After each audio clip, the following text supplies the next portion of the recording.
സുഹൃത്തുക്കളെ, നമ്മൾ പോണ വഴിക്ക് ലക്നൗ പോണ വഴിയിലാണ്.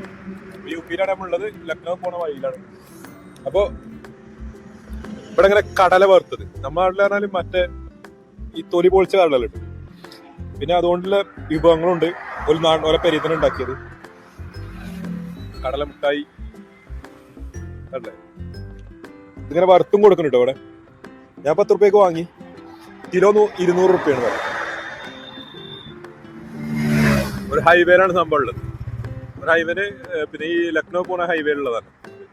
അവരുടെ വീട് ഇവിടെ ഈ താഴെക്കാടാണ് അവരുടെ വീട്. ജഗ കാ നാം ക്യാ ബോലാ? ഇധർ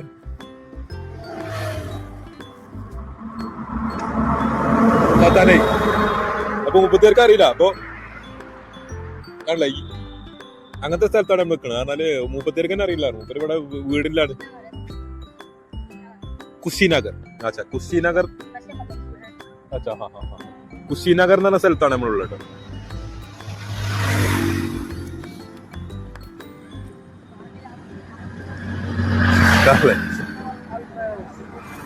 അപ്പൊ വൈകുന്നേരം ഒരു 5 മണി ആയിട്ടുള്ളൂ സമയം.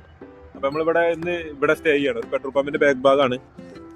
അപ്പൊ അവര് പെട്രോൾ പമ്പിന് നിക്കട്ടെ പറഞ്ഞു. ഇവിടെ ഒന്നുകൂടി സുഖം ഇവിടെ നിന്നോ, അവിടെ വണ്ടിയും കാര്യങ്ങളൊക്കെ ഉണ്ടാവും. പെട്രോൾ പമ്പ് ഞാൻ കുറച്ച് മുന്നിൽ പോയി കഴിഞ്ഞാൽ കാണാം.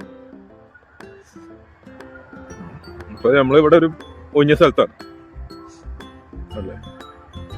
പെട്രോൾ പമ്പ് എവിടെയാണ്? നമ്മൾ താമസിക്കുന്ന സ്ഥലം അല്ലേ.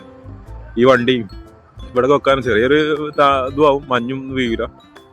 പിന്നെ ഈ തുണികൾ പറഞ്ഞാൽ കൂടുതൽ പിന്നെ എന്താ പറയാ, നമ്മളെ തുണി കുറെ ഉണങ്ങാണ്ടായിരുന്നു. ഇപ്പൊ നാളെ ഇടാൻ ഡ്രസ്സില്ല. അതാണ് ഞാൻ ഇന്ന് കുറച്ച് നേരത്തെ, അല്ലെങ്കിൽ 6 മണി 7 മണിയൊക്കെ ആകുമ്പോഴാണ് സ്റ്റേക്ക് നോക്കല്. ഇപ്പൊ കാരണം ഇന്ന് കുറച്ച് നേരത്തെ നോക്കിയിരുന്നു. പക്ഷെ എന്നാലും കാര്യമൊന്നും ഉണ്ടായിട്ടില്ല. ഇങ്ങനെ ഇവിടെ ഒരു മൂടിയ മാതിരിയാണ്. ഇവിടെ മഞ്ഞു മൂടിയ, രാവിലെ മുതൽ ഇങ്ങനെ സൂര്യനൊന്നും ഉദിച്ചിട്ടില്ല.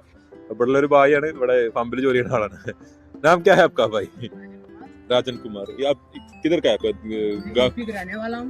यूपी. किधर आपका गाँव कौन सा है? यहाँ से 1 किलोमीटर पड़ता है. अच्छा, नाम ഡാണാപൂർ. ഡാണ ബിജൂർ. അച്ഛാ, കുശിനഗർ അങ്ങനെ ഒരു സ്ഥലത്താണ് അപ്പൊ താമസിക്കുന്നത്. അപ്പൊ മണല് വീട്ടിൽ കൊണ്ടുപോകാനുള്ള മണൽ ഉണ്ടാക്കാണെന്ന് പറഞ്ഞത്. കുറച്ച് അവിടെ നിന്ന് കിട്ടുമ്പോൾ ഇവിടെ കൊണ്ടു വെച്ചിട്ട് വീട്ടിലെന്തെങ്കിലും പണിയെടുക്കാൻ വേണ്ടി കൊണ്ടാക്കാം. ഞാൻ ചോദിച്ചു, ഓൻ പെട്രോൾ പമ്പിൽ എണ്ണ അടിക്കുന്ന ആളാണ്. പക്ഷേ അപ്പൊ ഞാൻ ചോദിച്ചു, അപ്പൊ ഇതെന്തിനാ അങ്ങനെ കൊണ്ടുപോയി, ഈ പണി എടുക്കണോ ചോദിച്ചു. അപ്പൊ പറഞ്ഞത് ഞാൻ വീട്ടിൽ കൊണ്ടുപോകാൻ ഉണ്ടാക്കാണെന്നൊക്കെ. അപ്പൊ ഇതുപോലുള്ള അടിപൊളി കാഴ്ചകളുമായിട്ട് നമ്മൾ തിരിച്ചു വരണം. അപ്പൊ എല്ലാവരും ഒന്ന് സപ്പോർട്ട് ചെയ്ത് കൂടെ കൂടണേ. Okay, by.